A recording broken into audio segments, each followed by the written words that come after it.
एक फिल्म का गाना है कि प्यार पर जब जब भी पहरा हुआ है, प्यार उतना ही गहरा हुआ है। ये आम जीवन हो, चाहे राजनीति हो, चाहे समाज हो, कुछ भी हो, परिवार हो, हर जगह ये सिद्धांत लागू होता है। जिस चीज को जितना ही दबाओगे उतना ही वो निखरेगा। ये प्रकृति का नियम है। 2 सीटों से लोकसभा में शुरू हुई भाजपा आज राज कर रही है। पूरे देश में डंका बज रहा है। 70% राज्यों में सरकार चल रही है। आखिर क्यों?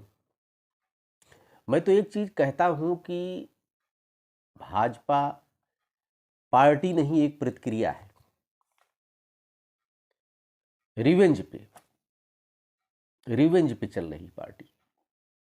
एक अपनी विचारधारा है, बहुत काम किया है मोदी जी ने, योगी जी ने, लेकिन फिर भी प्रतिक्रिया का ज्यादा योगदान है इसमें। 2 सीटों से शुरू हुई, आज कहां से कहां पहुंच गई। हमें याद है कि 1990 का दौर, जब राम आंदोलन चल रहा था और उस समय एकदम पूरा जलजला था। इतने दूरसंचार व्यवस्था नहीं थे, इलेक्ट्रॉनिक मीडिया भी नहीं थी, पेपर ही हुआ करता था। तो उस समय जब राम आंदोलन चला तो राम आंदोलन को हवा देने में कांग्रेस का तो हाथ था ही, और सपा का भी हाथ था। उसी को भाजपा ने खूब भुनाया। मुलायम सिंह ने 1992 में कार सेवकों को, कितनी कार सेवकों की जान चली गई, कितने निहत्थे कार सेवक मारे गए। उसके रिवेंज में भाजपा उठी, वहीं से उठती चली गई। 2-3 दौर ऐसा रहा जब सपा बसपा का गठबंधन हुआ। कुछ दिन के लिए मुलायम सिंह जी चीफ मिनिस्टर बने। उसके बाद से सस्ती लोकप्रियता का दौर राजनीति में वहीं से शुरू हुआ, जातिवाद का दौर वहीं से शुरू हुआ, और ये 10 वर्षों तक रहा। उसके बाद अवसरवाद शुरू हो गया। अब जाति सेकेंडरी है।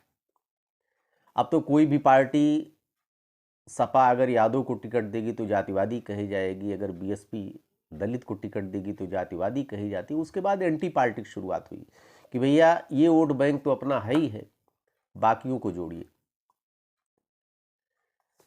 तो इसी पैराए पर चलती रही। और अखिलेश यादव का जब दौर शुरू हुआ, अखिलेश यादव, उसके बाद सपा के बाद जब अखिलेश यादव जी आए, ये भी वही काम करना शुरू किया।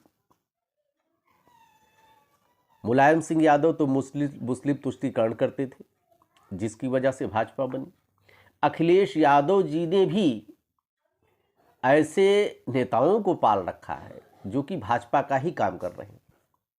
आप लोग एक चीज ध्यान दीजिए कि असदुद्दीन ओवैसी जो है, पूरे भारतवर्ष में घूम घूम करके अपशब्द बोला करते हैं, ऐसी बात बोलते हैं जिससे हिंदुओं को पीड़ा पहुंचे। घूम घूम करके मुस्लिमों का जो है, अरे वो तो पक्ष लेना ही चाहिए, वो तो स्वाभाविक है, क्या नहीं कहते हैं। लेकिन कभी उनके ऊपर किसी तरह की कार्रवाई हुई?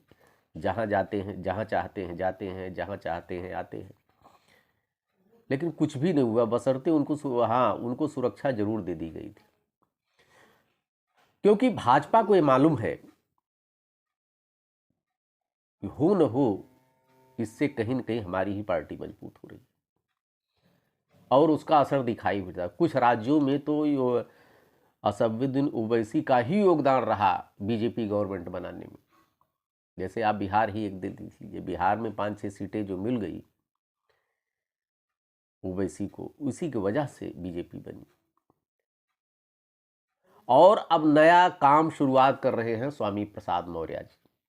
स्वामी प्रसाद मौर्य सपा के महासचिव हैं। अखिलेश यादव बहुत बड़ी गलती पाल बैठे हैं कि इस तरह से इतना गंदा बदजुबान नेता पाल करके, संरक्षण देके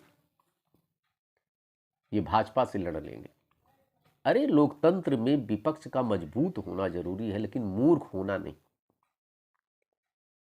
और सबसे बड़ी चीज, योगी नाथ आदित्यनाथ जैसे कड़क मुख्यमंत्री वो भी हाथ नहीं लगा रहे हैं स्वामी प्रसाद मौर्य को। बीच में रामचरितमानस की जो प्रतियां जलाई गई थी, तो एक एफआईआर दर्ज हुई थी, उसमें स्वामी प्रसाद मौर्य के ऊपर भी एफआईआर दर्ज हुई, लेकिन वो एफआईआर की कॉपी पे समोसे खा लिए गए, कोई कार्रवाई नहीं हुई। क्योंकि ये पता है कि जितना ही बोलेगा, जितना ही अपशब्द बोलेगा, अरे सनातन को तुम मिटा पाओगे? सनातन को मिटाने की तुम्हारे अंदर औकात है? जब मुगल सनातन को नहीं मिटा पाए तो तुम मिटा लोगे? कोई भी ग्रंथ जब लिखा जाता है तो उस समय कालखंडों से उस समय के काल से, समय और परिस्थिति से बंधे होते हैं वो रचयिता, उसके लेखक। जितनी चौपाइयां रामचरितमानस में लिखी गई हैं जिसको तुम आपत्तिजनक कहते हो, अब कौन उसको संशोधित करेगा? गोस्वामी तुलसीदास जी संशोधित करेंगे। उनको संशोधित करने के लिए पहले तुम जाओ ऊपर, जल्दी जाओ।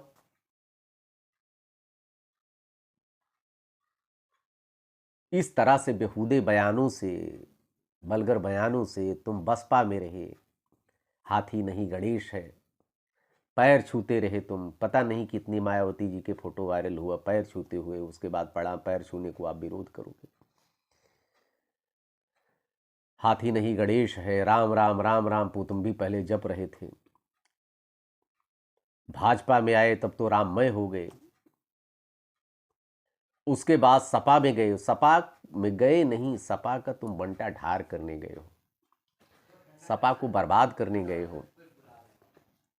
अखिलेश यादव को आज नहीं कल यह एहसास हो जाएगा कि इस तरह के नेता ही भाजपा को बनाते हैं। आज नहीं तो कल तुम्हें ज्ञान जरूर प्राप्त होगा, और जो तुम अंकुश लगा नहीं रहे हो ना, इसका परिणाम तुम्हें भोगना पड़ेगा। पिछले 4 चुनाव से पिछड़े अगर साथ देते तो तुम्हारी अनवरत हार न होती। सपा क्यों हारती जा रही? क्योंकि पिछड़ा कभी इनका साथ नहीं देता है। ये पिछड़ों को तो नेता बनते बनते जातिवादी टैग तुम्हारे ऊपर से उठता नहीं, जबकि तुम जातिवादी नहीं हो, तुम एक मूर्ख हो। जातिवाद तो पहले चलता था, जातिवाद का दौर खत्म हो गया।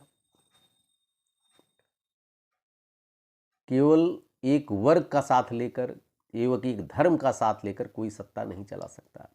सीखना हो तो अपने पिताजी श्री आदरणीय मुलायम सिंह यादव जी से स्वर्गीय सीखिए। वो कभी अपने वर्ग को नहीं छोड़े, जो उनका वोट बैंक था उसका उन्होंने खूब तुष्टीकरण किया, लेकिन बाकी को जोड़ने का काम किया, किसी की भावनाओं को आहत नहीं किया। इसीलिए आज धरती पुत्र मुलायम सिंह कहे जाते हैं। लेकिन अखिलेश यादव, आप वही कर रहे हो। आप इनके ऊपर अंकुश न लगा के, स्वामी प्रसाद मौर्य के, अपने पैरों में कुल्हाड़ी मार रहे हो न हो इसका परिणाम कल आपको भोगना ही पड़ेगा। स्वामी प्रसाद मौर्य कहते हैं हम बौद्ध हो गए, अपने धर्म को बौद्ध मानते हैं। शब्द नहीं निकल पा रहे हैं, इतने गंदे शब्द जबान पे, अब निकालूं कैसे? एक प्रोफेशन हावी हो जाता है। अरे जब तुम बौद्ध हो गए, हिंदू रह ही नहीं गए, कोई मुस्लिम हिंदू धर्म की व्याख्या करेगा कि अपने धर्म की व्याख्या करेगा? कोई बौद्ध अपने धर्म, तुम्हें जो भी शोध करना हो, जो भी कहना हो, अपने धर्म के बारे में कहिए, बौद्ध के बारे में कहिए। हमें पता है हमारे जितने भी मौर्य हैं बहुत धार्मिक प्रवृत्ति के होते हैं। जितने मित्र हैं समाज में देख रहा हूं, इनका आचार विचार बहुत अच्छा होता है, लेकिन उनको भी बदनाम कर रहे हो, एक लाबी को बदनाम कर रहे हो। कोई मौर्य बेचारा जाता है तो उसको लोग फब्दियां कस रहे हैं। ऐसा काम न करिए।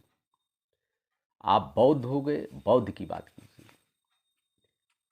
अरे भाई, राजनीति करना गलत बात नहीं, किसी वर्ग की राजनीति करना गलत बात नहीं, अपने समाज की राजनीति के लिए, लेकिन दूसरे को अपमानित मत करो। नहीं तो जैसे कांग्रेस मिट गई वैसे सपा को जाने में देर नहीं लगेगी। इसलिए मैं आपसे कहता हूं कि आप सत्ता में आइए, आप सकारात्मक काम कीजिए, ना हो सके तो मजबूत विपक्ष तो कम से कम बने रहिए, क्योंकि मजबूत विपक्ष जब तक नहीं होगा तब तक कोई भी सरकार निरंकुश हो जाएगी। इसलिए आपसे निवेदन है अखिलेश यादव जी, स्वामी प्रसाद मौर्य पर अंकुश लगाइए, अन्यथा कल को आपको इसको परिणाम भोगना पड़ेगा। देखते रहिए अयोध्या दर्पण, फिर मिलेंगे किसी और मुद्दे पे। धन्यवाद।